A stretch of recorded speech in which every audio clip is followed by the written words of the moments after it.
J'ai été confronté à la magistrate en 1 mois et demi après avoir été enfermé. Et je lui dis, mais écoutez, vous me posez une série de questions, j'y réponds. Et je vais même anticiper sur vos questions parce que j'ai compris que vos questions sont chronologiques. Mais dans les questions que vous allez me poser dans la 3e quatrième que vous allez me poser, il y aura la question du livre blanc parce que toutes les règles, toutes vos demandes sont liées en fait à des règles qu'on a déjà posées avant. Donc tout vous est expliqué noir sur blanc. De quoi parlez-vous, monsieur Juvin-Brunet? D'un livre blanc qui est accessible en ligne, téléchargeable en ligne et gratuitement.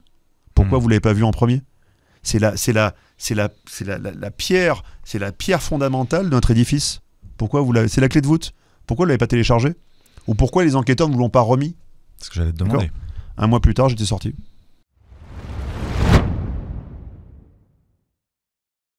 Bonjour à tous, merci de nous retrouver pour cet entretien avec Alexandre Juvin-Brunet, ancien capitaine de gendarmerie. Il a travaillé dans le renseignement militaire. C'est l'homme qui a fait trembler le pouvoir et la Banque de France. Il a fait plusieurs mois de détention préventive pour le franc libre, une monnaie qu'il a créée, et il s'est pris les institutions contre lui. On va tout vous expliquer, on va revenir sur ces événements et aussi sur sa conférence de presse parce qu'il a de nouveaux projets. Mais avant cela, je voulais vous inviter à nous soutenir. Nexus est un média indépendant et sans publicité, l'un des derniers médias en kiosque disponibles. Donc n'hésitez pas à nous soutenir, c'est grâce à nos lecteurs que l'on peut continuer de vous proposer des contenus en accès libre comme celui-ci. Et pour ceux qui voudraient venir pour la grande soirée des 25 ans de Nexus, c'est ce 5 septembre au Théâtre du Gymnase, une grande soirée exceptionnelle avec des invités que vous adorez, un one-man show et un cocktail dînatoire avec tous les médias partenaires que vous suivez. Donc n'hésitez pas, le lien est dans la description. Les places sont limitées et je pense qu'on retrouvera notre cher Alexandre Juvin-Brunet ce soir-là, je l'espère en tout cas. Bonsoir Alexandre. Bonsoir, en tout cas oui, l'invitation est très alléchante. C'est l'occasion de célébrer les 25 ans d'une presse libre et indépendante qui aujourd'hui est plus que jamais menacée, comme le droit des citoyens aussi à être libre, comme tes droits à toi aussi à proposer une monnaie alternative, parce qu'on a le droit sur le papier de proposer une monnaie alternative à l'euro. Tu as développé un projet en ce sens, c'était le franc libre, c'était il y a 2 ans, c'est ça à peu près 3 ans. 3 ans précisément. C'est les 3 ans. On a célébré les 3 ans aujourd'hui. Voilà, donc bon anniversaire. Et malheureusement, ça t'a coûté cher. Ça a coûté très cher, ça m'a coûté surtout de la liberté. 4 mois donc de détention ferme. J'ai perdu 8 mois en fait de temps. Et 4 mois sous bracelet. Alors j'ai pas tout perdu, c'est-à-dire que j'ai perdu du temps mais j'ai gagné du poids. C'est-à-dire que j'ai passé 4 mois ferme et 4 mois avec bracelet. Et ensuite, j'ai pris surtout 20 kilos en prison. Non mais, on se rend compte quand même dans ce pays où il y a des gens qui font des vraies fraudes, des vraies fraudes fiscales, des évasions fiscales, des entreprises qui mettent des milliards de côté, des gens qui sont en détention, en possession d'images pédopornographiques, qui font du sursis. Et un homme qui arrive à lever quelque chose comme 1 million d'euros. 1,3 million. Il y avait 4000 souscripteurs. 4000 souscripteurs, 1,3 million en 4 mois. En 4 mois, donc c'est un projet qui était extrêmement prometteur, ça a dû leur faire peur. Oui, ça leur a fait très peur, mais d'autant plus que j'étais dans une démarche qui était totalement transparente. C'est-à-dire que j'ai même offert les verges pour me faire battre. C'est-à-dire que sur le site internet du franc libre à l'époque, le franc-libre.fr, qui n'existe plus mais on a été suspendu, j'annonçais systématiquement le nombre de souscripteurs qu'on avait reçus et même les sommes qu'on était en train de lever. Donc j'étais vraiment dans une opération transparence totale et j'avais d'ailleurs réuni autour de moi des fournisseurs qui m'aidaient dans une démarche entrepreneuriale à apporter une solution véritablement. L'esprit c'était apporter une solution et ils ont essayé ils m'ont mis en examen bien sûr, ils ont essayé de mettre en examen d'autres fournisseurs et d'autres personnes pour dire vous êtes une affreuse bande organisée et donc on va tous vous coffrer pour ça. Sauf que je leur ai dit mais une bande organisée ne fonctionne pas sur le principe du devis, de la facturation et du virement interbancaire. Et de la transparence. Et de la transparence. Et ils ont même retrouvé, tiens-toi bien, quand ils ont fait la perquisition, ils ont retrouvé différentes choses, et notamment les fichiers Excel. On avait religieusement écrit dans les fichiers Excel les noms, les prénoms, les dates de naissance, les adresses, les numéros de téléphone de souscripteurs et les paiements, les sommes et les types de paiements. Et dans ces types de paiements, on avait même les espèces. Donc, je connais aucun escroc en bande organisée à qui tu donnes 10 000 euros en espèces et puis il inscrit sur un fichier en disant oui, je les garde, vous inquiétez pas. ils disparaissent. On n'entend plus parler. Et donc j'avais même été interrogé par la magistrate à ce sujet. Mais je leur dis, mais madame, vous avez toutes les pièces devant vous, ou c'est un projet d'entreprise. On ne veut pas en fait enlever, on va dire le pouvoir régalien qui d'ailleurs n'existe plus parce qu'il n'y a plus de pouvoir régalien en France, du coup on n'a plus de droit de frapper monnaie. On ne peut plus le faire. On peut plus le faire. On dépend des marchés privés qui eux vont s'approvisionner à la Banque centrale. Absolument. Donc je leur ai dit, mais donc qui est-ce que je gêne ? Je gêne pas l'État français, vu que cet État français, en fait, a transmis, a délégué son pouvoir à la Banque Centrale Européenne, aux institutions européennes. Donc, à la rigueur, je gêne les institutions européennes. Donc, c'est pas à la CPR, l'autorité de contrôle prudentiel de la résolution, la Banque de France, d'avertir qu'il y a un problème, vu qu'ils c'est même plus leur prérogative, en fait. Parce que j'ai découvert en discutant avec toi de ce sujet juste avant de lancer l'émission, que c'est cette fameuse institution que je ne connaissais pas, la CPR, l'autorité de contrôle prudentielle et de résolution qui dépend de la Banque de France, qui a fait une saisine. Ouais. Je pensais que c'était un des souscripteurs qui avait pu porter plainte. Donc aucun n'a porté plainte. Non. Aucune des personnes qui est impliquée n'a porté plainte. Donc c'est cette institution qui n'est pas du tout impliquée dans ce projet, qui n'est pas du tout lésée d'une quelconque façon, qui a fait une saisine et qui a engendré le début de la procédure. Alors tenez-vous bien, il y a quelque chose d'énorme dans le démarrage de la procédure. C'est qu'on lance, aujourd'hui on était le 15 juillet, on a relancé une initiative dont je te parlerai ensuite. Quoi. Mais il y a 3 ans, on lance le franc libre. Le 15 juillet, tout de suite ça explose sur les réseaux. Tout le monde veut y souscrire, tout le monde veut participer. Et la CPR Banque de France voit tout ça et nous envoie un premier courrier, une sorte de coup de semonce en disant « Attention, vous devez vous mettre en règle ». Très bien, message reçu. Qu'est-ce que je fais auprès d'un de mes fournisseurs ? Je lui dis « Écoutez, vous êtes un fournisseur qui fournissait des papiers de sécurité. » Parce qu'en fait, on avait le projet d'imprimer des j'ai appelé ça des billets, c'était une erreur. J'aurais dû appeler ça des chèques cadeaux. Mais on avait le projet d'imprimer des billets, du fiat, en fait. Qui représente le franc libre. Ouais, c'est ça. À travers, en fait, un fournisseur, un imprimeur, qui était reconnu pour ces protocoles de sécurité documentaire. Donc, ils étaient très calés, les mecs.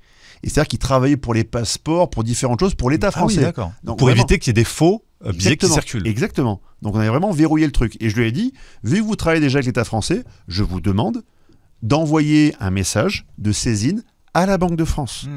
Il l'a envoyé le 15 août 2022, ce message de saisine à la Banque de France. Et moi, je me suis dit, c'est réglé. Comme Ponce Pilate, je m'en lave les mains. Le fournisseur a fait son travail. Moi, c'est pas mon métier. Et puis ensuite, on va la réponse. On attend. On a attendu 45 jours. Et quand fin septembre, il n'y avait toujours pas eu de réponse de principe, même pas de réception de mail, rien du tout de la Banque de France, j'ai dit, c'est bon, on peut y aller. On a saisi la Banque de France, ils n'ont pas répondu. On y va. Et c'est à partir de là que je l'ai fait. Et quand j'arrive dans le bureau de la magistrate, je lui dis, mais madame, je ne comprends pas quelque chose. Pourquoi je suis devant vous alors que j'ai demandé à un de mes fournisseurs de saisir la Banque de France ? Mais oui, monsieur, nous le savons parfaitement. J'ai tous les mails sous les yeux. Donc, ils avaient mes courriels. Ils savaient que j'avais fait écrire à mon fournisseur, demander à la Banque de France. Ils le savaient, en août. Ils ont poursuivi leur enquête préliminaire. Ils ont bâclé leur enquête préliminaire. Et il fallait à tout prix qu'ils me traînent jusqu'à la case prison. Et quel jour tu rentres en prison ? De mémoire, je suis rentré, c'était un vendredi soir, je crois que c'était un 24 novembre de mémoire. Donc pas longtemps après le début du projet, c'est quelques mois. 4 mois, quoi. 4 mois. 4 mois, quoi. 4 mois et demi après, quoi. Et on était à ce moment-là en train de lancer la FFL. Alors c'est quoi la FFL ? Foncière et Financière Libre. Société anonyme qu'on devait lancer en fait en Suisse, parce que j'avais déjà compris à l'époque que tout est en train de se resserrer en France et qu'il fallait qu'on retrouve en fait des marges de manœuvre dans des pays qui étaient hors Union européenne, hors euro, hors OTAN, par rapport à tout ce qui nous pend au nez aujourd'hui, quoi. La Suisse semble être le client le meilleur candidat. Le meilleur candidat. Le meilleur candidat, quoi. Et donc c'est pour ça qu'à l'époque j'ai fait ça. Et je l'avais lancé en marge de la fête du pays réel, qui maintenant malheureusement n'existe plus, parce que Civitas, le parti politique catholique, a été dissous en Conseil d'État, sans qu'on ait rien à lui reprocher. Exact. Donc message amical à Alain Escada et à toutes les troupes infortunées de chez Civitas, on pense à eux. C'est ça la France. On peut être traîné en préventive pour rien, alors qu'on a fait les démarches de façon parfaitement régulière. Les courriels existent. Les choses existent. Et on m'a traîné à l'époque pour escroquerie en bonne organisée. Alors voilà, c'est ça le chef d'accusation. Principal, c'est ça. et émission de titres monétaires non autorisés. Ah, et d'où le fait que tu aies dit juste avant, j'aurais pas dû l'appeler billet de banque. C'est ça. Okay, chèque cadeau jeton, ça passait. Donc c'est l'appellation qui est mauvaise. Donc c'est ma grosse erreur. Ma très grosse erreur. Bon, ça paraît être une petite erreur, mais elle a coûté cher. Elle a coûté cher. Mais même si en fait, je l'avais fait de la bonne façon, parce que je rappelais, mais je dis, mais madame, c'est une dame, hein, la magistrate, je dis, mais je comprends pas. Il existe un autre franc en France qui a été initié par la mairie de Béziers qui s'appelle le franc biterrois.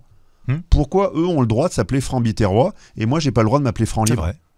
Quand je suis sorti de prison, tout de suite, j'ai réuni mes avocats et on a travaillé sur la normalisation de la démarche franc libre. Donc j'ai dit, bah tiens, on va pas faire une monnaie nationale, associative nationale, associative. Hein. Il fallait être membre de l'association pour souscrire. D'accord?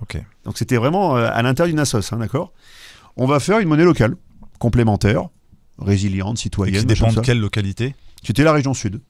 Donc j'ai déposé le projet, je l'ai fait préparer mes avocats, on l'a déposé au début, les lettres recommandées n'arrivaient pas. Ouais. Elles n'étaient pas reçues par la Banque de France, par la CPR justement, qui refusait mes courriers. Donc j'ai fait mandater mes avocats, huissiers, et j'ai envoyé le dossier du franc libre, la monnaie locale complémentaire, patati patata, avec huissier. À la CPR. Au moins, tu es sûr qu'ils Donc là, j'ai verrouillé, là. Donc, ils peuvent plus maintenant me dire, vous n'avez pas fait les démarches. Et sachant qu'en parallèle, en plus, pendant ce temps-là, alors qu'on essaie de normaliser le franc libre, qu'on n'a pas réussi à faire, vu qu'en fait, le pouvoir vous persécute, mais quand, en fait, vous vous retournez contre le pouvoir avec des arguments, judiciaires ou administratifs, juridiques ou administratifs, le pouvoir fait la sourde oreille pour gagner du temps, pour que la situation pourrisse. En fait. Parce que lui, il a le temps, le pouvoir. Il a le temps. Il a le temps. Ils ont le temps. Ils ont le temps. Bien sûr, bien sûr. Et donc, pendant ce temps-là, j'ai même essayé de régulariser en disant juste, bah, écoutez, ok, vous avez saisi 600 000 euros. 600 000. Okay. Alors oui, alors voilà. Il y avait combien à la base? Il y avait 1,3 million. 1,3 million. Donc après, on a payé des programmeurs, de la programmation, on a payé du fiat, on a payé les billets, on a payé les pièces, on a payé beaucoup de choses, d'accord? Et il restait combien? Pour souscrire à la promesse, il restait quelque chose comme 7 à 800 000. 700, 800 000. Okay. Donc là, moi je leur ai dit, écoutez, on a payé une matrice de frappe. C'est quoi une matrice? Ah oui, pour... Une matrice de frappe, en fait, c'est un objet qui est mis dans une presse de 200-300 tonnes et qui permet ensuite de frapper une pièce d'or. Parce qu'à la fin, en fait, on voulait proposer le Saint-Michel-Archange en pièces d'or à partir du 1er janvier 2023, qui devait être en fait l'étalon de la monnaie en circulation associative. C'était un étalon de valeur, en fait. Donc on a fait tout ça. Ils ont saisi la matrice, ils ont saisi les 20 premières pièces qu'on avait frappées, ils ont saisi les 10 millions de francs libres qu'on avait imprimés, 10 millions de francs libres, et toutes les pièces qui vont avec. Et normalement, un franc libre équivalait à combien d'euros? On a fait 1-1. 1-1. Et d'ailleurs, c'était la norme en France. Hein. Quand on lance des monnaies complémentaires, associatives, il faut que ça reste 1-1. On n'a pas le droit de monter un truc qui peut valoir 2 euros ou 50 centimes, c'est 1 pour 1. C'est la règle. Voilà. Et là, c'est légal. Bon. On a fait tout ça. Et puis, je sors, je dis, écoutez, vu qu'on a, vous avez saisi plus de 600 000, on a 100 000 encore sur les comptes, 130 000, d'accord? On prend 100 000, déjà, on rembourse toutes les personnes qu'on peut. Donc, appel à témoins, qui veut être remboursé? Et les gens rentraient, moi je veux être. Donc, il y avait 1, 2, 3, 5, 10, 50 personnes. Au fur et à mesure, on envoyait tous les virements. On remboursait tout le monde. Et on envoyait ces preuves à la justice, par avocat. La justice recevait ces preuves. Et à la fin, je leur dis, écoutez, on a gardé 30 000 pour repartir en France, pour retourner voir l'association, voir ce qu'il en reste. Parce que quand le président part en prison, l'association, c'est un champ de ruines. Donc on est reparti en France, on a pris 30 000 balles pour ça, et pour relancer l'initiative, on est reparti. Relancer l'initiative de la foncière, financière libre, on est reparti. Mais en même temps, j'ai dit, écoutez, vous avez encore 600 000 en stock. Ok, vous me poursuivez, faites en sorte au moins de libérer chaque fois par paquet de 50 000. Pour que les gens puissent récupérer leur argent. Pour récupérer pour ceux qui veulent.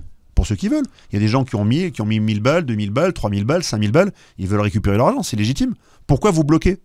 Vous avez bloqué de l'argent pour soi-disant protéger les citoyens français, et finalement, alors qu'en fait, ces citoyens réclament et vous leur rendez pas cet argent au prétexte qu'il y a une procédure ouverte, mais pour laquelle on vous montre qu'on peut le faire. Nous, on est apporteurs de solutions. On n'est pas là, en fait, pour faire perdre du temps aux gens. Vous leur en faites perdre. Ils ont fait perdre, moi, ils m'ont fait perdre 8 mois, ok? mais ils ont fait perdre 2 ans à certaines personnes qui ont toujours une petite somme de bloquée, et parfois une somme importante. Il y a des personnes qui m'ont réclamé, écoutez, j'en ai besoin, j'ai 3 000 par-ci, 5 000 par-là, j'en ai besoin pour vivre. Je dis, mais c'est là, la justice a ça sous le pied. Ils ont juste à nous dire, écoutez, transmettez-nous la liste de tous ceux qui ont demandé. Je leur dis, mais moi je vous transmets la liste. Faites par vous-même les remboursements. Le faire eux-mêmes. Allez-y. Donc là, il y a 600 000 bloqués sur les comptes de la justice. En attendant quoi? Je sais pas. En attendant, en fait, la fin des investigations. Parce qu'en fait, il y a une singularité juridique et judiciaire en France. C'est que demain, on poursuit un opposant, on poursuit un dissident. La méthode absolue pour l'encapsuler et le neutraliser, si on veut ad vitam dans une démarche, c'est d'ouvrir une enquête préliminaire et de ne jamais la refermer. Tant que l'investigation court, et tant qu'un procureur n'a pas décidé ou d'accélérer l'investigation, ou de clôturer l'investigation, ou de faire un renvoi en correctionnel, ou par exemple de passer à autre chose, voilà, de dire non, il n'y a pas assez d'éléments, je classe, tant qu'il n'y a pas ça, c'est ouvert. C'est ouvert, et toi tu restes en contrôle judiciaire depuis 24 mois. Il n'y a pas de limite de temps? Aucune limite. On a demandé plusieurs fois à casser ce contrôle judiciaire, ça a été refusé, donc je suis toujours astreint en France. Tu peux pas quitter le territoire. Non. Tu dois pointer au commissariat. Une fois par mois. Dans quelle région? Le sud, à Toulon. Tous les mois? Tous les mois. Donc chaque fois, je me déplace, chaque fois c'est du temps et de l'argent, tout le temps. Ah oui. Et puis j'imagine, si tu rates un contrôle, alors là c'est retour prison. Ouais, ça peut être embêtant. Ça peut être embêtant. Ok, donc faut pas tomber malade. Faut pas tomber malade. À Paris ou je ne sais où se casser le pied. C'est ça. C'est pas astreint à une journée clé, mais c'est une fois par mois. Okay. Après, il faut le faire une fois par mois. Et ça fait 24 fois que je le fais. C'est lourd. 24 pointages. Ouais, c'est lourd. C'est lourd, même moralement. Moralement, financièrement, temporellement. C'est lourd. Ouais. Après les 4 mois, 4 mois fermes, déjà une garde à vue de 48 heures, c'est costaud. C'est du béton. Ouais. Ça sent le béton et le pipi. Voilà. Bon, c'est pas l'hôtel Formule 1 quoi. Non, c'est clair, c'est pire. C'est fait exprès d'ailleurs. J'ai été de l'autre côté. Oui, parce que tu étais capitaine de gendarmerie. Gendarme. Quand t'as arrêté, tu savais ce qui se passait. Je sais que les pioles de garde à vue, c'est fait pour une situation qui est pas non plus hyper indélicate. C'est très inconfortable, mais on peut y rester 24 heures. 48, ça commence un peu à gratter. Et quand c'est 96, là, ça gratte beaucoup. 96, c'est vraiment association de malfaiteurs terroristes, différentes choses. 96 heures. 4 jours. C'est long, 4 jours. Mais 2 jours, ça commence un peu à gratter quand même. Voilà. Et 2 perquisitions.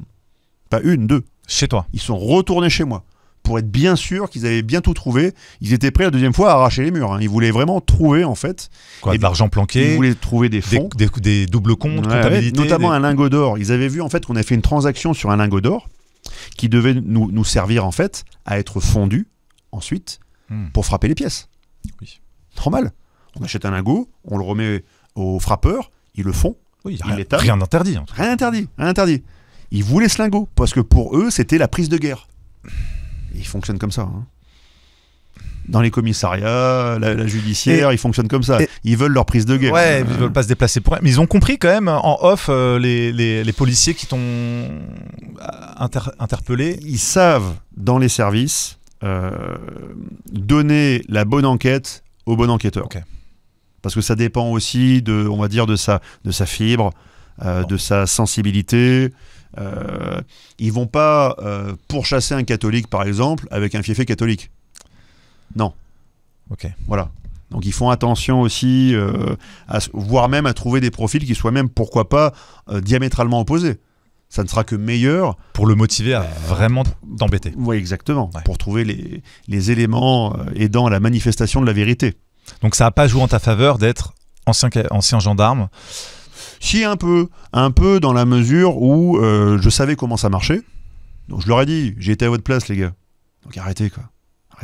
Donc je vais tout vous dire. J'aurais tout dit. Je leur ai tout dit de A jusqu'à Z. Et d'ailleurs ils m'ont fait une crasse. Donc ils le savent. C'est que quand j'étais présenté à la juge le lendemain, qui a décidé de me foutre en prison, d'accord, en préventive, il n'y a pas eu de jugement, préventive, ouais, d'accord.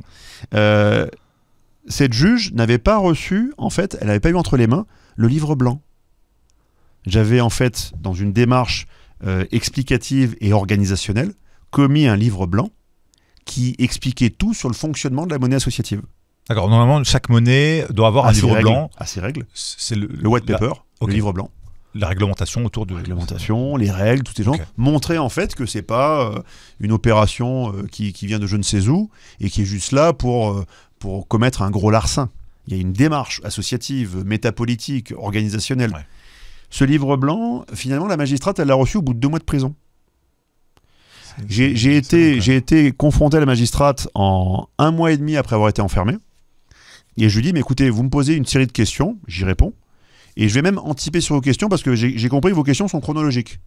Mais dans les questions que vous allez me poser, dans la 3e quatrième que vous allez me poser, il y aura la question du livre blanc parce que toutes les règles, toutes vos demandes sont liées en fait à des règles qu'on a déjà posées avant.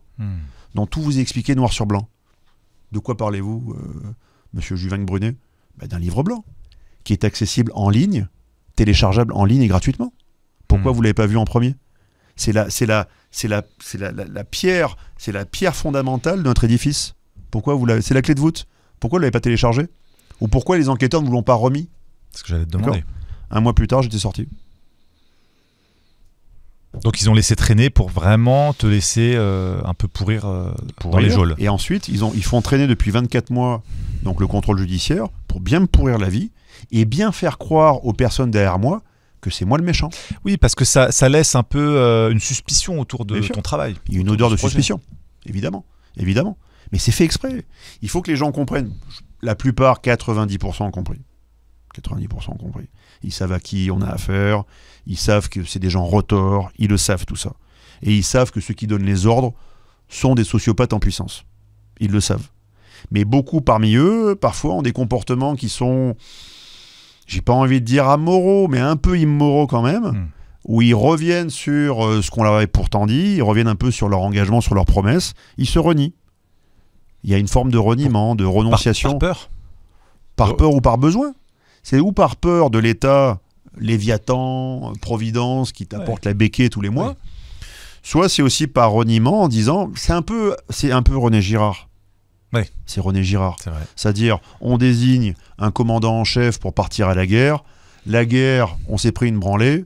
Du coup, on va immoler le commandant en chef parce que c'est sa faute si on s'est fait avoir. Alors qu'on est une bande de chèvres, en fait. Le bouc émissaire. Le bouc émissaire. René Girard, le bouc émissaire. Très intéressant d'ailleurs, René Girard. On est toujours dans ce schéma qui se répète. Tout à fait. Le mimétisme, la rivalité mimétique. C'est ça.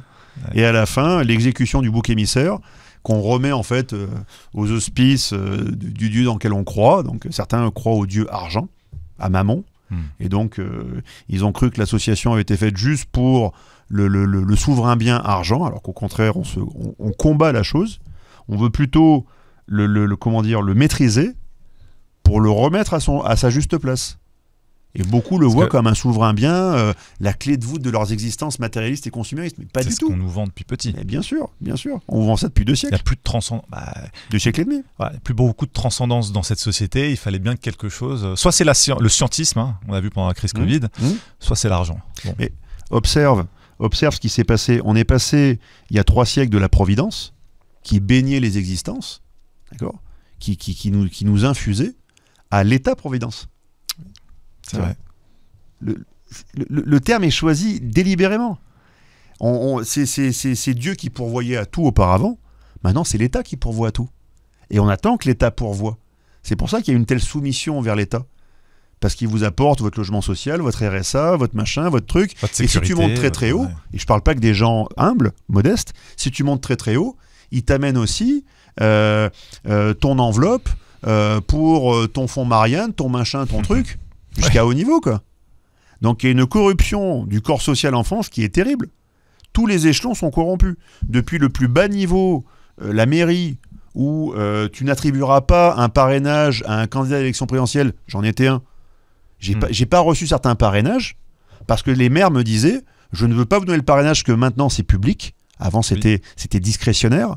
Maintenant c'est public, et vu que c'est public, le conseil départemental qui est socialiste ou le conseil régional qui est de droite, peu importe, droite ou gauche, c'est pareil, vont me dire, ah, t'as donné ton parrainage à Asselineau ou à Kuzmanovic ou à Philippot ou à Juvingue, t'auras pas tes sous. Tu pourras pas refaire ton centre-ville. C'est dissuasif. Voilà. Et donc tu seras pas réélu. Et on maîtrise comme ça l'accès à l'élection. Marc, du rond-point communal, qui est les travaux publics qui sont faits pour financer les campagnes électorales. Oui. Jusqu'aux arnaques Alstom et Conseil d'État et Conseil Constit et au-dessus, la France est corrompue. 50% du corps social français est corrompu d'une façon ou d'une autre. Que ce soit par les élections locales, nationales, intermédiaires, la fonction publique. Peut-être ce qui échappe à ce constat, c'est certaines fonctions publiques d'État et la fonction publique hospitalière peut-être échappe encore à ça. Mais la fonction publique départementale, enfin décentralisée, je me pose des questions parfois, et certaines fonctions publiques fonctionnent vraiment sur la compromission et la corruption. Vraiment, c'est le panum et circenses, c'est le pain et les jeux. Et derrière, à la fin, si tu as du pain et des jeux et que ça ne te suffit pas, on t'offre les petites médailles sur le tablier. C'est le cursus honorum. Panum, circenses, cursus honorum. On est en plein dedans. Et là, tu verrouilles 99% d'une société.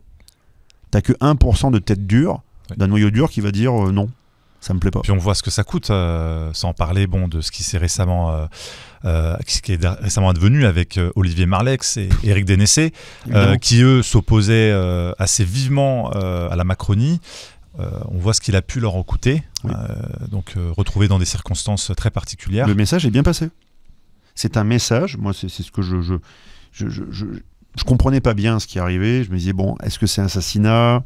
Est-ce que c'est le coup du sort? Bon, quand même, il y a quand même la loi de Murphy, là. Hein. Ça arrive à beaucoup de monde, globalement, qui sont de la même écurie contestataire, quoi. Et notamment Alstom, d'ailleurs, pour pas le citer, quoi. Notamment pour Dénessé et Marleix, qui sont liés à ça. C'est leur point commun. Mais il n'y a pas que ça, Et bon, peut-être le grand point commun est Macron.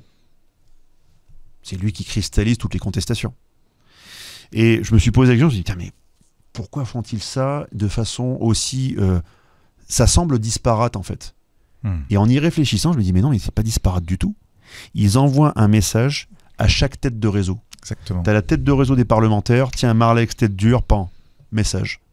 Tiens, Dénessé, tu connais encore tous les anciens d'Urance, d'Active encore, message. Tiens, Olivier Soulier, c'est pas ce qui s'est passé avec Olivier Soulier. C'est vrai. Hein beaucoup se posent la question. Ça peut être un message aussi. Tiens, Stéphane Blé. C'est vrai. Les artistes qui se sentiraient demain pousser des ailes. Qui étaient dans les loges maçonniques, qui avaient dénoncé l'emprise de la franc-maçonnerie. Bien sûr. Le général de Lavarde. Alors lui, c'est tiercé gagnant. C'est vrai. Paix à son âme. Il représente le généralat, les généraux qui peuvent être derrière lui, qui le connaissent, et des officiers. Et en plus, c'est un contestataire vraiment qui était antisioniste pur et dur. Double message. Donc, il n'y a pas de limite. On se dit quand même des gens haut placés qui pourraient quand même avoir une certaine protection ne sont pas protégés. Finalement, il n'y a pas de limite à l'ignominie, quoi. Marleix a posé un problème au système parce que là, ils ont commencé à toucher au sein des saints. La République repose sur ses parlementaires et sa présidence, fondamentalement, et ses sénateurs. Il y a 3 entités, quoi. Tu commences à toucher un parlementaire, ouvertement, si c'est un assassinat politique, ça envoie un message qui peut être très équivoque pour les parlementaires. Parce que d'un côté, ils peuvent se dire, garde à vous repos, faut pas qu'on fasse les cons, d'accord? Mais d'un autre côté, mais attends, ce mec est fou, il est prêt à tout. Oui. Donc ça peut aussi réveiller peut-être des courages inespérés, chez certains. Donc il y a ça aussi qui est intéressant, tu vois? Et quand on voit que c'est pas dans notre 5e République une exception. On se rappelle de l'affaire Bérégovoy, on se rappelle de l'affaire Boulin. Premier ministre. Boulin, ministre du Travail.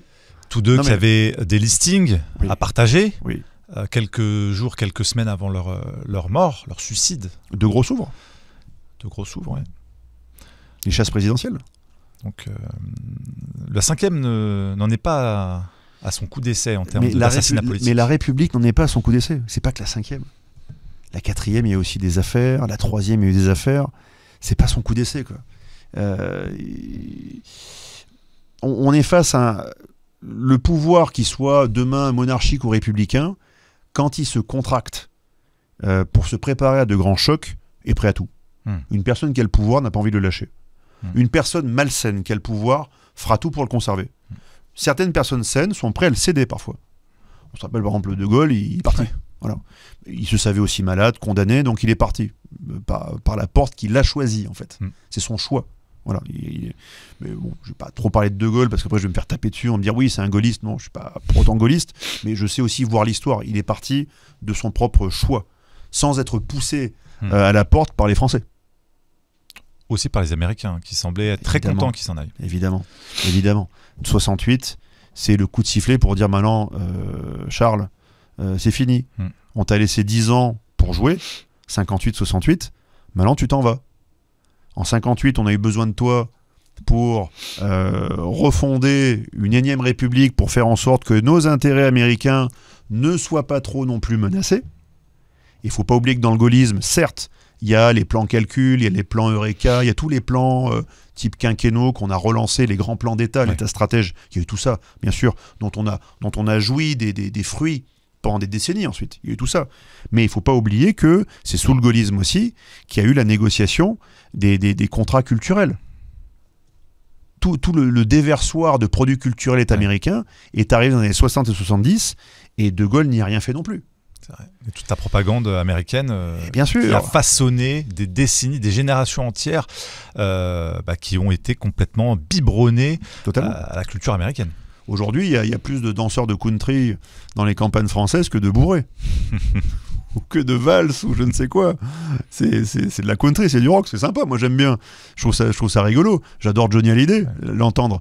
Mais quand on réfléchit, on prend un peu de distance sur ce qu'est le phénomène Johnny Hallyday, Dick Rivers ou d'autres, on se dit en fait, on a été biberonné à l'américanisme. C'est ça. Et c'est passé par De Gaulle, mais encore avant, à partir de 46, là on peut arriver sur une démarche un peu plus politique encore. T'as un De Gaulle qui revient. Il a vraiment un personnage très équivoque, De Gaulle. Il y a vraiment l'ombre et la lumière, quoi. Voilà. La lumière, il rétablit le franc à la barbe des Américains en 45, on peut pas lui enlever. Il a rétabli le franc à la barbe des Américains, qui voulaient mettre l'âme-goth. On peut pas lui enlever ça. Exact. Voilà. Sauf qu'après, 6 mois plus tard, il rend le pouvoir à qui ? À la franc-maçonnerie, qui relance la 4ème République. Ombre et lumière, quoi. Mais n'avait-il pas fait déjà un deal à Londres en accueillant à la fois... C'est ce que disait André Berkoff un jour sur une antenne, il disait, mais avec sa voix très rocailleuse, De Gaulle avait à la fois à Londres, il avait à la fois des royalistes, des monarchistes, des antisémites et des juifs. Il y avait un peu tout le monde autour de lui, c'est vrai. Mais peut-être qu'aussi, il a fait des deals avec certains tenants de la moribonde 3ème République, qui a d'ailleurs cédé le pouvoir légalement à Vichy. Oui. La 3ème République a cédé le pouvoir à Vichy légalement. C'est vrai. D'accord. Et ensuite, il a fait un pacte, à mon sens, avec la franc-maçonnerie pour qu'elle revienne en France en 46. C'est très ambivalent. Eh oui. Alors justement, quel est toi ton projet pour la France ? Alors tu relances. Aujourd'hui, tu as fait une conférence de presse, en plein Paris, au nom de la FFL. Oui. Le nom n'est pas choisi par hasard. La foncière financière libre. Tu as un esprit taquin. Mais c'est le petit symbole, je pense, qui est très intéressant, qui traduit ta vision de la France. La France libre, bien sûr. France libre, qui ne l'est plus depuis un moment.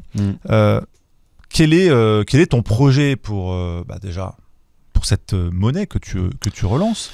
Comment est-ce que tu vas faire en sorte de ne pas retomber dans les mêmes pièges ? Ça, c'est la question à... Alors, j'ai pas envie de dire 1 million de francs, on n'a pas le droit de le dire. Pas encore. 1 million d'euros. C'est vrai que ça nous manque les francs quand même. Ouais, ça manque bien sûr. Il y a une nostalgie quand même. Mais surtout qu'en fait, on parle souvent des 3 fonctions de la monnaie. On parle des 3 fonctions de la monnaie. Mais personne, même parmi les économistes, ne te parle de la 4e fonction qui parachève la monnaie. Donc, tu as la fonction de paiement, tu as la fonction de valeur, tu as la fonction de réserve, tu as toutes les 3 fonctions. Mais qu'est-ce qui parachève tout ça ? Pourquoi on est content d'avoir des francs ? On a été content d'avoir des francs dans la poche. Parce que c'est notre contrat politique. C'est ce qui nous représente. C'est vrai que sur le billet, avec les symboles qu'il y avait, de la Révolution française, il y avait quand même un message. Oui. Il y avait les grands intendants, surintendants aux finances. Il y avait parfois même des grands écrivains même du temps de la monarchie. On a vu l'intelligence même à l'époque dans le franc. Ça transmettait quelque chose. Voilà. Alors qu'aujourd'hui avec l'euro, on met des viaducs, des ponts, c'est très neutre. Des portes et des fenêtres. Des portes, des fenêtres, ça ne représente rien, ça ne dit rien de l'avenir. Non. Non, ça ne dit strictement rien. Voilà, c'est pour se confronter à un vide. Et c'est pour ça, en fait, que notamment le franc libre associatif avait marché il y a 3 ans, parce qu'en fait, on avait refait une fresque. On avait Clovis, Saint-Louis, Jeanne d'Arc, Napoléon, De Gaulle, Moulin, Jaurès et Moulin. Parce qu'on voulait faire une fresque, en fait, de ce qui a fondé la France, de ce qui a été aussi transmis, hérité, et de ce qui a incarné une forme de résistance à l'oppression. Jaurès a incarné une forme de résistance à l'oppression. Il a payé de sa vie. Il a payé de sa vie. Moulin, pareil. Ouais, Moulin aussi. Moulin, pareil. Donc, on a voulu incarner tout cela. Certains vont me dire, oui, mais vous avez mis De Gaulle, salaud. Oui, mais bon, il a rétabli le franc en 45. Donc, je fais quoi? J'ai rien contre le maréchal Pétain non plus. Il a fait des choses qui peuvent être critiquables pour certaines, bonnes pour d'autres. Voilà. La fête des mères. C'est bien la fête des mères. Ça date de cette époque-là. C'est ça, c'est Vichy. Ouais. Voilà. Donc, il n'y a pas tout acheté non plus. Oui. Mais une fresque, qu'est-ce que nous sommes, nous, Français? C'est quelque chose de métapolitique. Ça dépasse le strict régime républicain. Il y a à la fois de la monarchie, du bonapartisme et aussi de la République. Et donc, on a voulu, à l'époque, il y a 3 ans, réconcilier tous ces courants-là qui sont politiques pour en faire, en fait, une fresque métapolitique. C'était ça, en fait, le franc libre. C'était une fresque métapolitique. Et voilà pourquoi ça avait autant marché et ça avait autant fait peur. Ouais, ça avait du sens. C'est ça. C'était un sens enraciné dans l'histoire de France. Or, la France, et je le dis aux auditeurs pour qu'ils comprennent bien, est devenue une prison à ciel ouvert. On ne peut plus faire quoi que ce soit. Donc on ne m'y reprendra pas. Je ne pourrai pas, et moi ou d'autres, on ne pourra pas avoir d'action efficace dans ce pays et pour ce pays, et pour nos concitoyens, si on n'essaie pas d'élargir le spectre de notre action et de notre organisation. Voilà pourquoi on s'appuie sur l'international. On s'appuie sur les crypto-monnaies. On s'appuie donc sur toutes les interfaces numériques sans limite et avec un potentiel de décentralisation sans limite qui va nous permettre en fait de relancer une démarche qui s'appelle le franc libre X. Donc le franc libre, mais FLX, c'est un acronyme qu'on retrouvera sur les plateformes, qui est lancé aujourd'hui, 15 juillet. On va voir s'il y a un engouement autour sur le prochain mois. Donc 15 août, on lance les préventes. Donc on se laisse un mois pour voir si ça reprend pas. Si les Français et les gens dans le monde aussi attachés à la France ont envie que ça reprenne, on reprend. On n'a pas mis de figure symbolique liée strictement à la France. On a remis Sainte Jeanne d'Arc, oui. Ouais. Mais par exemple, on a parlé de Mandela. On a parlé de Gandhi. On a parlé de Frida Kahlo. On a parlé de personnages qui inspirent aussi toujours une forme de résistance à l'oppression et de quête de liberté. La liberté. Et c'est pour ça que l'acronyme qui, il y a 3 ans, était Vérité, Liberté, Souveraineté, qui peut toujours s'appliquer à la France d'ailleurs, et que je souhaiterais un jour pouvoir apporter à la France si demain elle l'acceptait, sur ce projet-là, a mué en liberté, paix et prospérité. Parce qu'il fallait en fait élargir un message pour le monde. Donc la France, il faut voir combien de Français sont obligés de partir. Ils partent aujourd'hui de leur pays. Donc on est obligé d'une certaine façon de partir, mais pour revenir. Donc il faut faire un exode, il faut partir en exode. Un exode dans notre propre pays parfois, ou un exode en Europe, ou un exode dans le monde, pour mieux revenir, parce que nous n'avons pas de terre de substitution. C'est ça qui est terrible, c'est que c'est vrai que la France, qui était l'un des plus beaux pays du monde, sur plein d'aspects, hein, culturels, économiques, culinaires, géographiques, et j'en passe, pays présent sur les 5 continents du monde, et qui sait tout faire, qui savait tout faire, avant tous les savoir-faire, avant qu'on vende tous les génies, tout Américains. le savoir-faire, ouais, tout à fait. Plus de 1500 entreprises vendues en 15 ans, avec les brevets, hein, évidemment. C'est une boucherie. Bon, il reste quand même quelque chose, mais c'est vrai que la France a perdu de sa superbe et devait sûrement gêner l'État profond américain, peut-être d'autres intérêts privés. Aujourd'hui, est-ce que c'est pas risqué de relancer une monnaie pour les citoyens français qui repart sur les cendres de ce franc libre? Alors justement, la monnaie n'est pas pour les citoyens français. Elle est pour tous les citoyens. Et ensuite, quelle que soit leur origine dans le monde, ils pourront souscrire à cette monnaie s'ils le souhaitent. C'est une monnaie en fait qui est, d'abord c'est une crypto-monnaie, c'est une monnaie numérique. D'accord, donc plus question de billets et de pièces. Non, monnaie numérique. mais qu'on a réussi par notre travail depuis 2 ans à non pas construire sur l'or et l'argent, mais on offre à travers cette monnaie, c'est en fait ce qu'on appelle un jeton de paiement et un jeton d'utilité. Les tokens, les fameux tokens. Tokens, mais il y a 3 types de tokens. Il y a le paiement, l'utilité et l'investissement. Quand tu fais un jeton d'investissement, c'est que tu prends des valeurs patrimoniales, tu prends par exemple un bout de promotion immobilière, et tu tokenises ta promotion immobilière. C'est un investissement. C'est un investissement. Comme si on achète une action. C'est une action. Une action, une valeur. Ça, on ne l'a pas fait. Parce que justement, c'est très encadré en Suisse et il faut des prospectus d'investissement qui nous auraient fait prendre beaucoup de temps. On va peut-être le faire ensuite. Parce que là, pour aider les fermes, parce que là, c'est en Suisse. Les ateliers, tout ça. C'est en Suisse. C'est en Suisse. Ça vient de Suisse. C'est hébergé en Suisse, conçu en Suisse et maintenu en Suisse avec nos serveurs. Donc tout est en Suisse. Hors Union européenne, hors euro, 1 franc libre égale 1 franc suisse. Et avec un franc libre, un FLX, on pourra en fait acheter de l'or et de l'argent en direct dans nos services. C'est-à-dire que demain, on reçoit des paiements dans le monde entier. Par exemple, tiens, tu as du FLX, ton cousin qui est en Afrique du Sud a du FLX, il t'envoie une gratification pour un service, quoi que ce soit. Tu reçois cette gratification ou cette mission ou je ne sais quoi, qui correspond, qui répond à la loi et au règlement du pays local, machin, patati patata. Machin. Tu peux demain, c'est ton FLX, le convertir en or, en argent. Tu fais appel à nous, allô, j'ai du FLX, oui bonjour monsieur, c'est notre crypto-monnaie, on la reconnaît comme telle, je veux acheter de l'or avec ça. Bienvenue. Donc il a une contrepartie en or ou en argent. C'est pas un collatéral. D'accord. C'est un collatéral voudrait dire en fait que pour un FLX, on a par exemple 1 gramme d'or en face ou je ne sais quoi. D'accord, c'est pas ça. C'est en fait, on achète un FLX dans l'écosystème où on a ce jeton d'utilité et de paiement. Cet écosystème est backé. Il a son collatéral permanent avec 40-45% d'or et 40-45% de cash. Comme un fonds de réserve. Ouais, c'est un fonds de réserve. Ce que devraient avoir toutes les banques normalement. Bien sûr, qui sont à 4% de fonds de réserve. Ouais, j'allais dire 10 pour être gentil. Mais... Non, le BAL 3 fixait les stress tests pour qu'ils aient au moins 10% de fonds propres, les banques. Okay. Je crois qu'ils sont à 2 à 3%. Ok, d'accord. Déjà 10, c'est pas beaucoup, mais alors... C'est-à-dire que les 100 000 qui garantissent sur chaque compte, véritablement, s'il n'y a pas un jour d'injection financière à très haut niveau pour les sauver... Ils vous rendent 3 000, en gros. Ils rendent 2 000 ou 3 000. Bon. C'est rassurant. Catastrophique.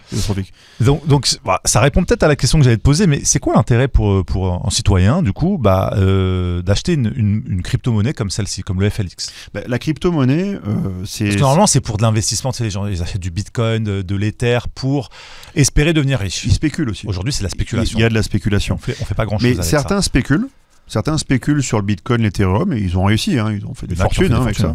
Mais d'autres aussi veulent juste en fait un médium qui leur permette de rester libres. C'est-à-dire qu'ils mettent un peu d'argent de côté. Ils échangent. Et puis ils échangent aussi de façon parfaitement libre. C'est un médium, c'est un moyen d'échange. C'est vrai que le Bitcoin, il y a certains commerces qui l'acceptent. Absolument. Mais il y a aussi des transactions internationales qui se font en Bitcoin. Comme quoi? Dans certains pays, par exemple, certaines entreprises reçoivent des Bitcoins. Ah bon? Okay. Bien sûr. Dans le monde, oui. Pas en France. Oui, c'est peut-être pas en France. Parce qu'on se dirait, c'est un peu risqué. En France, c'est verrouillé. Si quelqu'un te fait un virement en Bitcoin aujourd'hui, il vaut X et demain, il vaut la moitié moins parce que c'est très volatile. C'est très volatile. Très volatile. Ça a pu arriver qu'il perde la moitié de sa valeur en quelques jours. Tout à fait. C'est pour ça que nous, on est à l'inverse de toute forme de spéculation. On va rémunérer le franc libre X, donc le FLX, on va le rémunérer. C'est-à-dire quelqu'un qui aura 1000 francs libres et qui va les conserver comme... ces petites économies.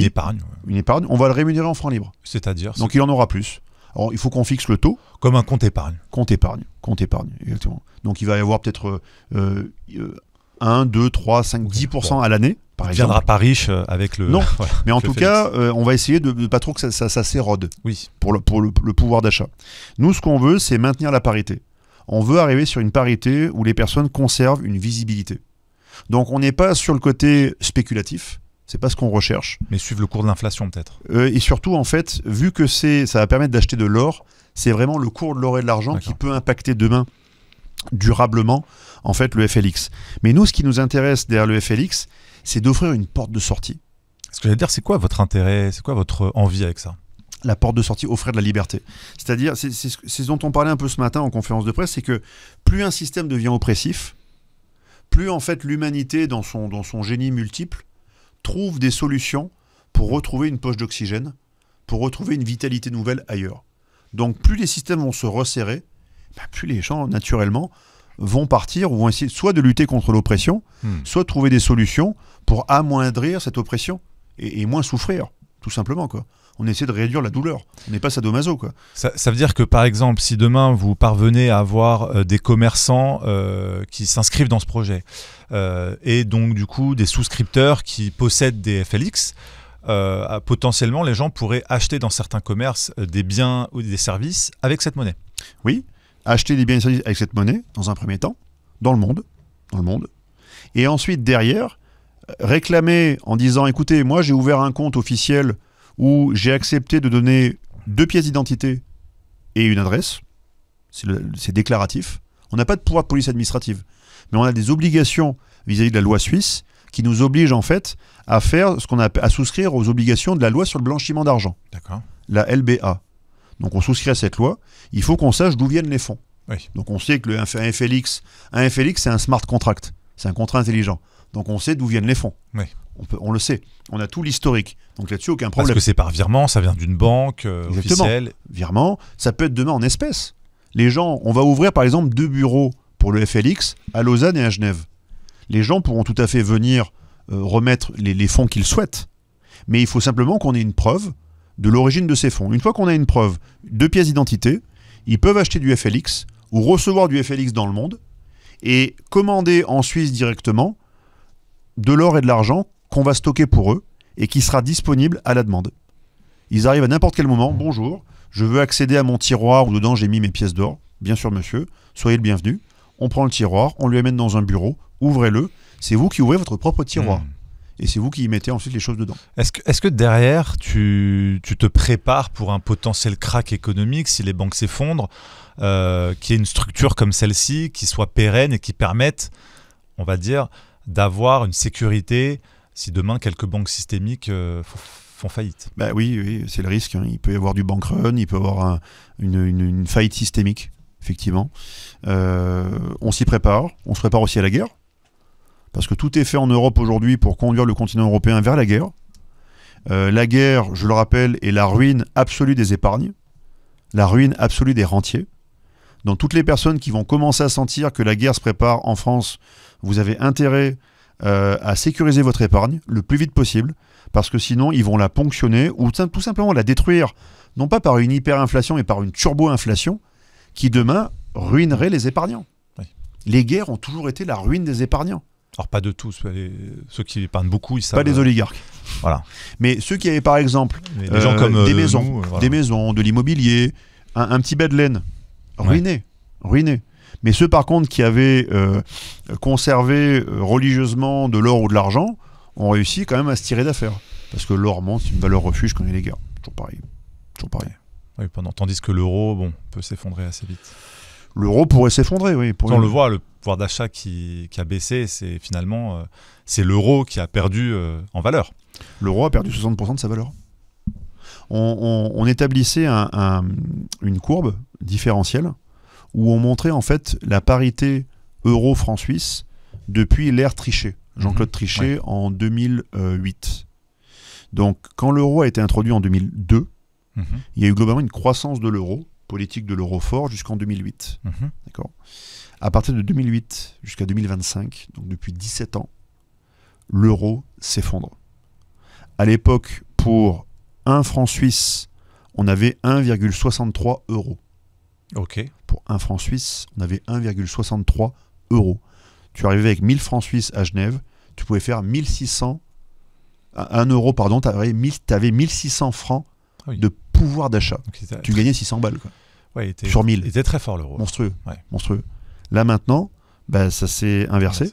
Enfin, pas encore, mais ça a bien baissé. Aujourd'hui, on est à 1 euro égale 94 centimes. De presque divisé par 2. 1,63, 94 centimes. La parité entre les deux. Quasiment. Ouais. C'est dingue. Et c'est ça. Et d'ailleurs, c'est un pays, la Suisse, c'est un pays. Alors déjà, on est content de l'avoir en Europe Parce que c'est le pays, alors certes, il y a de la prospérité et ils font payer cher. Ça coûte très cher de vivre en Suisse, certes. C'est pas donné. Hein, c'est pas évident d'établir une entreprise, tout ça, machin. C'est très joli. Mais c'est un pays qui est synonyme encore de paix, de liberté et de prospérité. Et on l'a à côté de nous, ils ont encore des industries qui fonctionnent, des entreprises qui fonctionnent. Donc on a un échelon comparatif. On dit oui, mais la France est un petit pays, on n'aurait jamais pu s'en sortir, il nous faut l'Europe, l'Europe, l'Europe. Ah bon? Et comment on fait les Sud-Coréens? Comment on fait les Suisses? Comment on fait ces petits pays? Comment on fait la Norvège? La propagande nous fait croire qu'on a besoin des autres, alors que la France, avant l'Union européenne, a réussi à faire Airbus, EADS, on a fait des grands groupes comme ça, très performants, avec des accords avec d'autres pays sans que l'Union européenne existe. Évidemment, évidemment.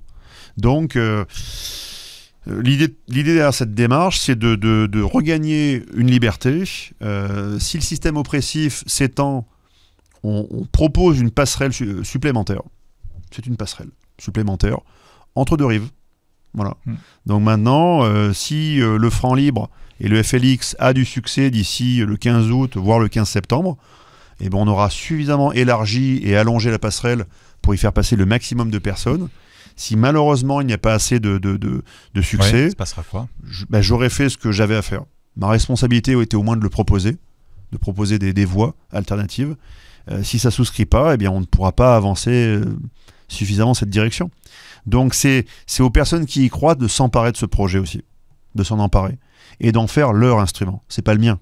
Moi je le propose, je fais les cahiers des charges, je le lance, mais ensuite je le cède. C'est plus à moi en fait de gérer tout ça.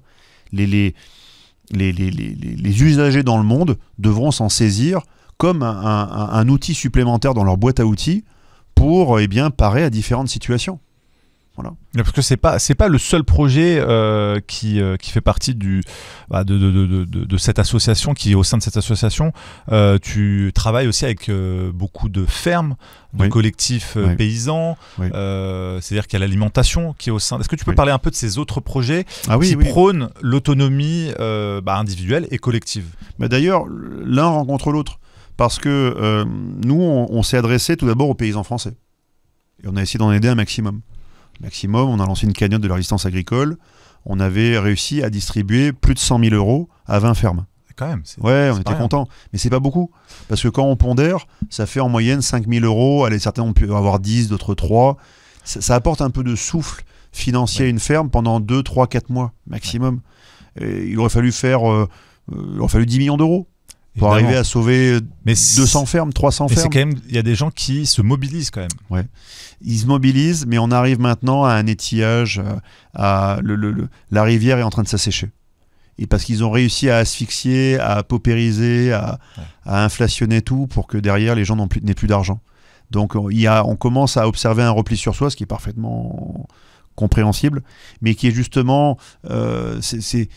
on doit agir de façon contre-intuitive. Il faudrait qu'on lutte contre ce repli sur soi, parce qu'on se dit il faut que je me protège, différentes choses, et donc on ne prend plus de risques. On se recroqueville. Ouais. Et c'est à ce moment-là où il faudrait agir. Et c'est pour ça que l'an dernier, le cri du cœur des paysans, on l'a entendu, et on a essayé de les aider comme on a pu. Et on a aidé 20 fermes. Et ça a permis de tisser un réseau vraiment de paysans, d'amis, des amis. Voilà, des gens sur qui on peut compter et qui peuvent compter sur nous. Et ça a permis surtout de créer un premier réseau aussi, possible un jour, de fourniture. Parce qu'un jour, s'il faut s'approvisionner et que c'est compliqué différentes choses, on retourne voir ces paysans en disant « Écoutez, on a été présent quand on était en difficulté, maintenant c'est nous qui vous demandons de l'aide. Est-ce que vous pouvez revenir vers nous et aider ceux qui en ont besoin ?» Parce que eux vous ont aidé à l'époque à tenir. C'est ça aussi un peu l'idée, quoi. Mais je me fais pas d'illusions non plus sur la nature humaine et sur parfois également l'oubli. On parle de droit à l'oubli, mais beaucoup de gens parfois oublient ce qu'on peut faire. Mais en tout cas, voilà, on a créé grâce à la cagnotte de la résistance agricole, on a créé ce premier réseau d'entraide paysanne. Et ensuite, on s'appuie sur ce réseau, on voulait déployer autour de ce réseau des containers qui étaient en fait des épiceries solidaires au profit du CSP cette fois-ci, parce que j'ai jamais oublié le CSP. Ah oui, le CSP, c'est vrai. Je me suis toujours engagé pour eux. J'en suis toujours le président, même si le CSP a été poursuivi pour l'histoire du franc libre. Donc le franc libre dépendait du CSP. Il était émis par le FCSP, ouais. D'accord. Tout à fait, c'était associatif. Voilà. Et ça allait sur les comptes du FCSP d'ailleurs. C'est jamais passé sur mes comptes personnels. Ça allait sur les comptes du FCSP. Voilà, sur le FCSP, ces comptes ont été saisis à l'époque. Voilà. Et donc on est en train de créer des containers d'approvisionnement alimentaire, des containers d'adduction d'eau, des containers de télécommunications, tout ce qui serait demain nécessaire pour assurer en fait une résilience de base, pour faire en sorte qu'on ait accès à la nourriture, à l'eau et à la communication. Vraiment les besoins élémentaires. Ouais. Avant, la pyramide de Maslow, c'était plutôt alimentation et nourriture, mais maintenant, la data, je pense, est rentrée dans une des bases de cette pyramide de Maslow, dans vraiment les besoins vitaux. Les besoins vitaux. Il faut respirer, boire, manger, dormir dans des bonnes conditions et socialiser, bien sûr, et donc de la data. Ouais. Donc on déploie tout ça à travers aussi le réseau du CSP. Et toutes ces démarches qui semblent en fait tous azimuts ont en fait une cohérence et une convergence. Voilà. Toujours, c'est plus de liberté. Donc tu continueras à travers le FCSP à développer des projets qui vont dans ce sens-là, d'alimentation, d'autonomie. Si Dieu me prête vie et énergie, hein, parce que ça demande beaucoup d'énergie. Et des fonds, c'est beaucoup. Et des fonds. Alors, et des fonds. Comment est-ce que tu arrives à mobiliser? Il y a encore des donateurs, des gens qui vous soutiennent? Alors à travers la foncière, en fait, quand on a relancé la foncière, au début, on devait lancer la foncière chez Civitas. Ouais. Fête du PRL à l'époque. On a lancé la foncière, j'ai fait une conférence de presse, un peu punchy, quoi, la conférence de presse, ce qui m'a valu quelques problèmes d'ailleurs. Alors d'ailleurs, c'est ça qui a accéléré la procédure. Ouais. La conférence de presse. Du dimanche. T'en as trop dit. Ouais. Du samedi, pardon. C'était le samedi 19 novembre. J'en ai trop dit. Et le lundi matin, les enquêteurs me l'ont dit. Les enquêteurs de la police judiciaire de Toulon. C'est bizarre, on comprend pas qu'est-ce que vous avez dit la semaine dernière, parce que on a été appelé de façon hystérique par Beauvau, qui voulait à tout prix que la procédure accélère le lundi matin. Okay. Eux, ils étaient sur une procédure au long cours, pépère, quoi. D'un coup, Beauvau les appelle. Bah, ça les a énervés. Faut l'interpeller. Oui. Comme quoi, ils nous regardent. Ils nous regardent. Donc moi, je leur ai dit, ouais, vous nous faites la guerre, on va vous la faire aussi. Et le pire, c'est que c'est même pas de la guerre, c'est être autonome, être souverain. Et voilà. C'est la base et la liberté de chaque individu, mais exactement. Chaque citoyen. À l'époque, moi, j'ai aussi commis cette erreur. Et en fait, il faudrait faire comme Gandhi. C'est dire, tu veux me faire la guerre, fais-la à l'ombre que tu vois de moi ici. Moi, je fais un pas de côté et je te regarde t'énerver contre le mur tout seul. C'est ça qui est formidable, c'est que tu as voulu faire ce pas de côté, justement pour éviter de dépendre un maximum du système. On en dépend quand même plus ou moins, mais essayer d'avoir une monnaie qui permette d'en dépendre un peu moins, d'avoir des réseaux structurés avec des paysans qui permettent de dépendre encore moins des réseaux de distribution alimentaire. Et ça les gêne beaucoup. Mais c'est David contre Goliath. Mais David, la fronde est très petite. Hein. C'est une toute petite pierre. Et Goliath fait vraiment 5 mètres de haut, quoi. C'est monstrueux, quoi. Combien il y a de fermes en France? Il y a 300 000 fermes en France. Oui, avant, je crois que c'était en tout cas 300 000 paysans en France. 300 000 fermes. Il y avait 3-4 millions de paysans à la fin de la guerre. L'homme, l'épouse, les enfants. Mais 300 000 fermes aujourd'hui. Et on en a des 20. Ah, tu vois, là, faut... C'est vrai qu'en plus, il faut rappeler que c'est la profession où il y a plus de suicides dans ce pays. Un suicide tous les 2 jours, je crois. Je crois qu'après, d'ailleurs, c'est dans la police. Oui. C'est pas... Oui, tout à fait. C'est pas joyeux non plus. Donc, non, on a lancé tout ça. Tous ces réseaux, en fait, s'interpénètrent. Voilà. Mais l'idée, toujours, c'est de se ménager. Je le dis et je le répète pour que nos auditeurs vraiment le comprennent bien. La France est en train d'être passé sous coupe réglée. Sous coupe réglée. Il y a déjà le masque de la tyrannie est en train de tomber. On est face à une véritable tyrannie. Il y avait une apparence démocratique jusqu'ici. Oui. Maintenant, l'état de droit a suffisamment reculé. Il est quasiment... il n'existe plus. On est devant une tyrannie authentique. Une tyrannie authentique. Donc, résister en France, oui, je suis français, donc comme n'importe qui, nous devons résister face à l'oppression. C'est même un commandement de résister face à l'oppression, dans tous les régimes dits libres. Voilà. Et si les mouvements de libération existent, c'est parce qu'il y a de l'oppression en face, hein, je rappelle, sinon ça n'existerait pas. Et on ne rencontrerait pas d'écho. Donc si on a rencontré de l'écho autant avec le franc libre qu'avec la foncière, 1 an plus tard, on a relancé la foncière, cette fois-ci on a créé une foncière d'investissement pour mettre au pot en commun. et mettre ça sur de l'or, sur de l'immobilier et sur des actions de résilience. Donc monter, par exemple, on a monté un média en Suisse qui est prêt, qu'on a programmé, mais que pour l'instant on n'a pas déployé parce que c'est pas le moment. On a monté une messagerie cryptée, messagerie chiffrée. Pour smartphone. Ouais, qui s'appelle Messavox. Qui est disponible. Ouais, vous allez sur Messavox, MESSAVOX. Pour Android, iOS. Android, Apple. Messavox. Ouais. Et donc ça permet d'avoir messagerie des échanges chiffrée, de bout en bout, français, libre. Et sur des serveurs qui dépend pas de Telegram, sur des serveurs, WhatsApp, pas des serveurs américains. Nos serveurs. En Suisse. Nos serveurs en Suisse. Ouais. Donc oui, non, vous avez créé tout un écosystème en fait. C'est ça. On a créé France Libre Télévision. France Libre Télévision n'existe pas encore. J'en discutais avec tes collaborateurs tout à l'heure. France Libre Télévision, c'est un hébergeur. On a mis cet argent, tout cet argent qui était mis au pot, a permis de créer en fait des solutions aussi digitales dans un premier temps. Donc Messavox, France Libre TV, et on a créé aussi le Juste Marché. Le Juste Marché, on a créé toute la programmation interne qui nous permet demain d'identifier un produit au fin fond d'une ferme française, de le référencer, de le créer en article, et de l'acheter, de le récupérer, de l'envoyer à 200 km dans un autre point. Bref, de créer tout en fait un maillage qui n'est pas encore opérationnel. Le système est posé, il existe, il est au profit des CSP dans un premier temps, donc toujours l'association qui m'a permis d'être là. Et bientôt, en fait, on l'ouvrira à tous les commerçants. Mais les commerçants demain, notamment de l'alimentaire, pourront dire, tiens, je veux être partenaire Le Juste Marché pour la France, très bien. Vous avez juste acheté une petite hauteur de quelques produits de référence de ce qu'on propose, des produits secs, des produits de la ferme, différentes choses. À ce titre-là, vous devenez en fait distributeur de produits, et donc vous êtes référencé sur la cartographie. Et on a mis sur le justemarché.fr un système de comparateur en ligne intégré. Ouais, on a programmé ça. Okay. C'est-à-dire que quelqu'un dit, moi je suis épicier par exemple dans le 6e arrondissement, je pointe le Shopee qui est dans le 7e, le Franprix qui est dans le 8e et un autre truc qui est dans le 9e, j'ai mes 3 points de référence, je fais un peu de relevé de prix de temps en temps sur 10 produits clés. Sur le site lejustemarché.fr, les personnes pourront faire leurs courses et vérifier en fait là où c'est moins cher, plus cher, pour essayer d'anticiper ce qu'ils peuvent un petit peu gagner pour que ça leur coûte un peu moins cher pour acheter à manger. Et les personnes à qui j'ai parlé, qui sont souvent dans les villes, que ce soit à Paris, Lyon, Bordeaux, mais même parfois même Genève, ils tendent l'oreille parce que même en Suisse, ça coûte extrêmement cher de manger. Donc c'est une solution qu'on peut peut-être déployer demain en France et pourquoi pas aussi en Suisse, pour aider aussi les Suisses à manger d'une digne façon et pas trop cher non plus. C'est très très bonnes idées qui redonnent un peu de pouvoir aux citoyens. On essaye. Mais c'est un écosystème digital dont la finalité est d'aller dans le physique, dans le réel. Ça sert à rien de faire du digital pour du digital. C'est ce que j'allais dire. Il faut être dans le réel. Et donc le réel à la fin, ben, c'est boire, manger, se soigner. Boire, manger, se soigner.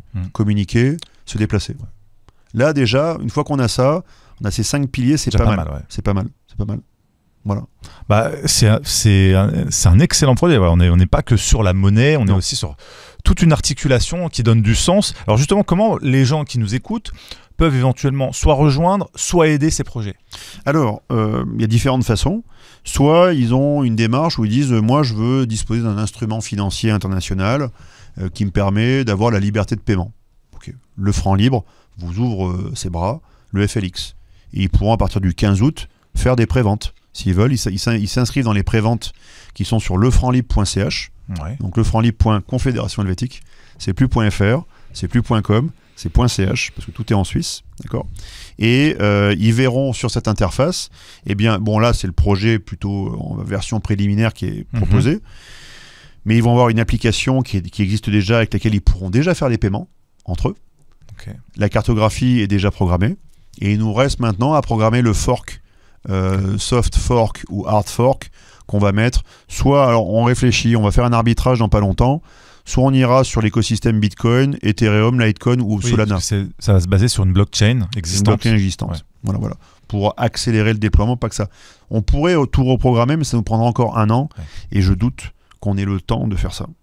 Donc il faut déployer le plus vite possible. D'ailleurs, c'est pour ça que j'ai fait une tournée récemment. J'ai fait 12 conférences, enfin 10. Je devais en faire 12. Je devais faire une conférence après-demain à Montluçon et une autre vendredi à Lyon. Je ne pourrais pas les faire. C'était pourtant les conférences s'appelaient les DER. Ouais. La dernière.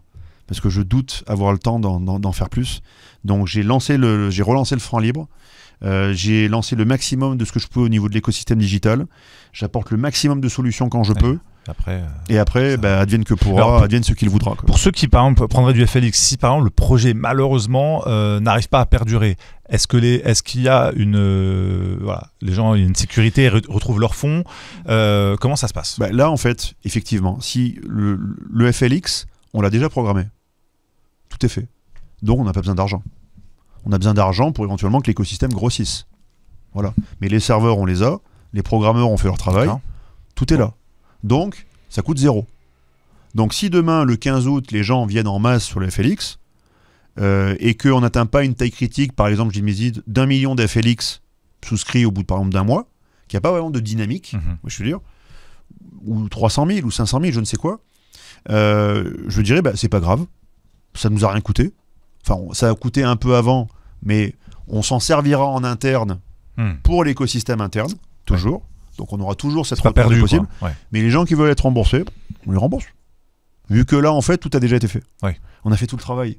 Oui, parce qu'après, cette interface, cet écosystème peut servir pour le reste, pour le maillage. J'allais dire, s'il y a des gens qui veulent s'investir dans le côté un peu plus physique, un peu plus réel, c'est-à-dire dans les fermes, aider certaines fermes, aider, tu parlais des containers tout à l'heure, des épiceries un peu participatives. Est-ce qu'il y a encore la possibilité pour que les gens aident?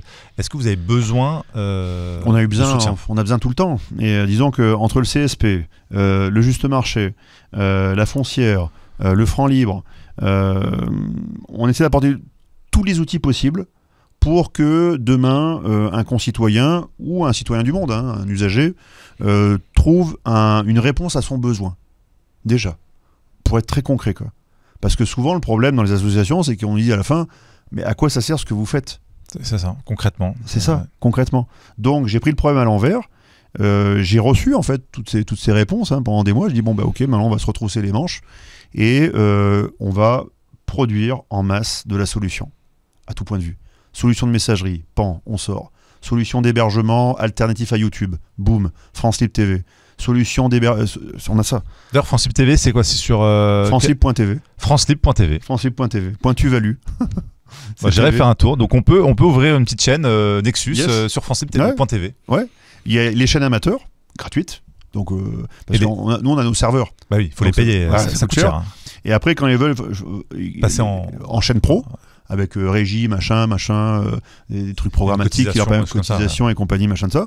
Là, il y aura chaîne pro, on est en train de le programmer. Ça sera prêt courant août.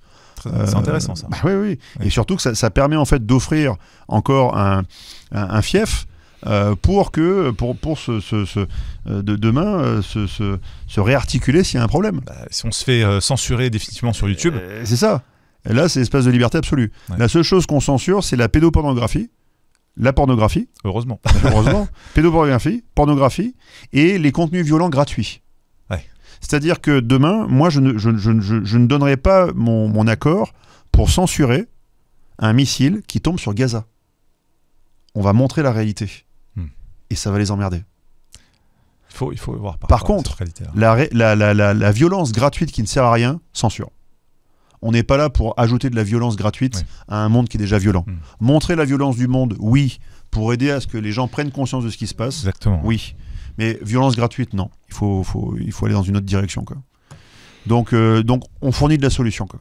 C'est ça qui est très intéressant et moi c'est pour ça que je tenais vraiment à te recevoir aujourd'hui, au-delà de cette conférence de presse, de ce nouveau franc libre qui est relancé numériquement cette fois-ci. C'est tout cet écosystème que je trouve pertinent dans cette époque. Voilà, on n'est pas que sur du digital, on n'est pas que sur un domaine, il y a une articulation complète qui donne du sens et qui je pense répond à nos besoins de citoyens aujourd'hui qui dépendons énormément des systèmes centralisés, surtout ceux qui habitent dans les grandes villes. D'un côté, on sort péniblement de l'État-providence et on est rentré dans un monde qui est totalement verrouillé par les oligarques. C'est ça. Par la privatisation à l'excès de toutes nos vies, quoi. Donc on passe en fait d'une forme de tyrannie douce paternaliste à une tyrannie qui est cette fois-ci privée et qui est manifeste. C'est-à-dire que en fait, c'est eux qui tiraient les ficelles depuis un paquet de temps. Maintenant, c'est bon. Et là, on le voit. Le masque est tombé. Et c'est une tyrannie qui sera beaucoup plus dure que... Ce sera en fait une tyrannie d'une saveur différente. Ce sera pas les Khmers rouges. Mais quelqu'un qui a une opinion contestataire et qui subit un malus de points qui lui bloque son compte en banque. Avec le crédit social. Voilà. C'est une violence un peu plus douce. C'est une violence douce. Mais en fait, efficace. Mais oui, mais on va t'administrer la pilule du sépirailleur. Ouais. Tu connais le sépirailleur? Corée du Nord. Khmer rouge, Pol Pot, Corée du Nord, machin et compagnie. Sépirailleur. Voilà. Ouais, mais non, mais là, j'ai plus de quoi bouffer. Oui, mais sépirailleur. Voilà. Donc va te faire injecter. Et puis va te faire injecter, et ainsi de suite. Et donc, en fait, on arrive à une tyrannie normalisée. La fenêtre d'Overton, c'est plus un timbre-poste, c'est un 4x3. Voilà, la fenêtre d'Overton. On a tout accepté et on accepte la tyrannie normalisée.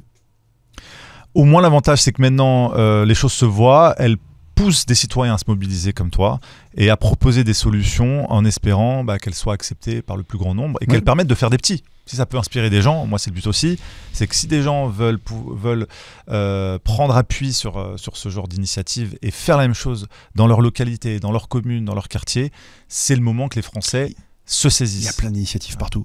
Voilà. En fait, l'idée, c'est d'avoir plein d'outils. Dans une forêt, ça fourmille de vie, ça fourmille de solutions. La vie, en fait, c'est une offre de solutions permanentes dans un écosystème qui est loin d'être facile. Hein. Ouais, qui est hostile. Il y a une chaîne alimentaire, ça se bouffe les uns les autres, c'est pas facile, d'accord? Mais ça fourmille de solutions en permanence. On ne peut pas rester sans proposer de solutions, d'alternatives, c'est impossible. Notre dignité, c'est aussi de proposer. Ensuite, la dignité, c'est éventuellement un jour de dire ce que j'ai proposé non plus n'a pas marché. Donc ça, c'est l'humilité cette fois-ci, en disant ça correspondait pas aux besoins des gens. Donc je remballe ma solution et puis je vais proposer peut-être autre chose ou mieux ou différemment adressé. Donc là, le franc libre a un nouveau départ, un nouvel essor et avec vraiment un contexte différent. Mais les Français doivent bien comprendre qu'est-ce qu'il y a derrière le message et derrière la refonte même du paysage graphique. Il y a quelque chose derrière tout cela. Et j'espère que les Français qui nous regardent auront encore pas l'intuition, mais peut-être la finesse d'esprit de voir qu'il y a ce que l'on doit dire et il y a ce que l'on fera. C'est vrai. Merci infiniment Alexandre Juvin-Brunet pour ta présence. Alors je rappelle ceux qui veulent aller voir un peu cet écosystème, donc Messavox, disponible sur toutes les plateformes, Messavox.fr, francelibre.tv et justemarché.fr, justemarché.fr et aussi le franlibre.ch. Le franlibre.ch. Voilà, pour ça, comme ça on donne tous les URL, les gens pourront aller y faire un tour selon leurs envies, selon leurs besoins. On peut te retrouver aussi sur les réseaux sociaux, j'imagine, YouTube, Twitter, YouTube, Facebook, j'ai jamais réussi à récupérer mon compte après la prison. Jamais réussi. Okay. Voilà, donc LinkedIn, oui, j'ai réussi. Donc LinkedIn, Twitter, YouTube. Bon, voilà. Il reste encore quelques petits espaces pour te retrouver. Voilà, et France Libre TV maintenant. Et France Libre TV, allez y faire un tour. En tout cas, voilà, ça fait partie des initiatives qu'il faut mettre en lumière, soutenir pour inspirer les gens dans ce monde un petit peu étriqué, on va dire ça pour être correct. En tout cas, merci infiniment Alexandre Juvin-Brunet. J'espère qu'on te verra le 5 septembre. Je ferai tout ce qui est en mon pouvoir pour être présent. Parce que vraiment, la programmation est vraiment alléchante. Tu seras pas déçu, vraiment. J'espère qu'il y aura pas de couac d'ici là, mais donc ce sera bien au théâtre du Gymnase. Il y aura des personnalités que vous adorez, les médias, la plupart des médias libres que vous connaissez qui ont répondu présent. Un one-man show du docteur à l'Ouest pour sortir de l'angoisse et de l'anxiété par le rire, mais aussi de quoi réfléchir et passer un bon moment tous ensemble dans ce lieu mythique où Coluche déjà exerçait la liberté d'expression à son paroxysme. Espérons reprendre le flambeau avec ne pas finir comme lui. Avec dignité et ne pas finir comme lui, bien évidemment. En tout cas, merci infiniment. Je rappelle à ceux qui veulent nous soutenir que Nexus est disponible en kiosque et sur nexus.fr, l'un des derniers médias sans publicité et sans subvention. Voilà, merci Alexandre infiniment. J'espère te retrouver très bientôt pour la suite de tous tes projets que je trouve passionnants. Merci Marc, c'est très gentil à vous. À très bientôt et merci de nous avoir suivis.